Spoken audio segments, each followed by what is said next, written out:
بصرك مرتين ينقلب إليك البصر خاسئا وهو حسير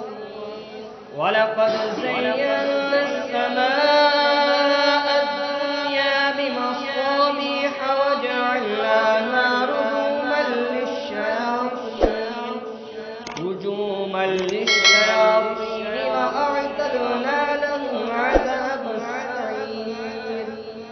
وللذين كفروا بربهم عذاب جهنم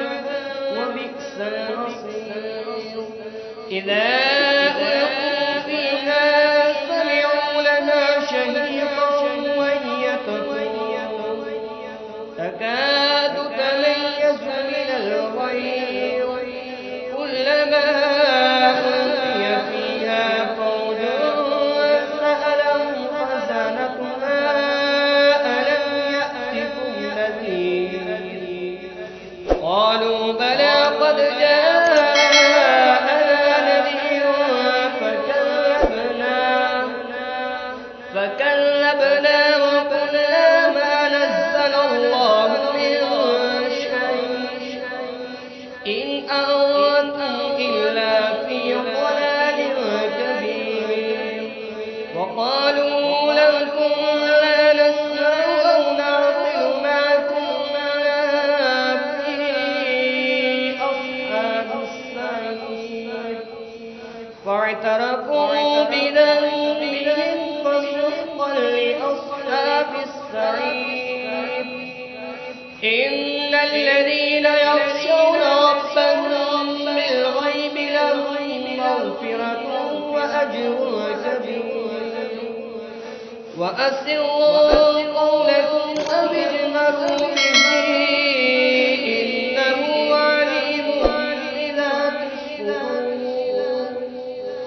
ألا يعلم من خلق وهو اللطيف الخبير هو الذي جعل لكم الأرض ذلولا فامشوا في مناكبها وكلوا من رزقه وإليه النشور أأمنتم من في السماء أن يخسف بكم الأرض فإذا هي تمور أم أمنتم من في السماء أن يرسل عليكم حاصبا فستعلمون كيف نذير ولقد كذب الذين من قبلهم فكيف كان نكير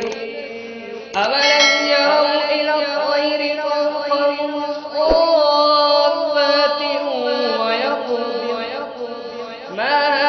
يمسكهن إلا الرحمن إنه بكل شيء بصير أمن هذا الذي هو جند لكم ينصركم من دون الرحمن إن الكافرون إلا في غرور أمن هذا الذي يرزقكم إن أمسك رزقه بل لجوا في عتو ونفور أفمن يمشي مكبا على وجهه أهدى أمن يمشي سويا على صراط مستقيم قل هو الذي أنشأكم وجعل لكم السمع والأبصار والأفئدة قليلا ما تشكرون قل هو الذي ذرأكم في الأرض وإليه تحشرون ويقولون متى هذا الوعد إن كنتم صادقين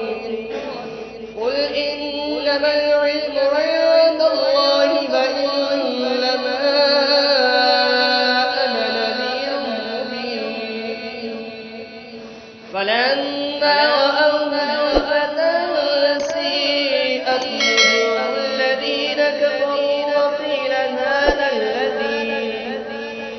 قيل هذا الذي كنتم به تدعون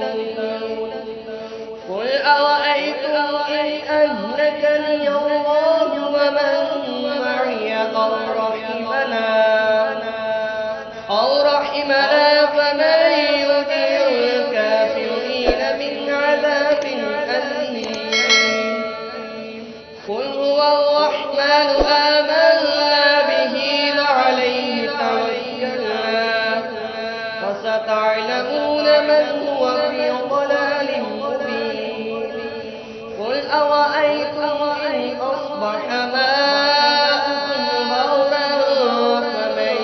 يأتيكم بماء معين آمنتم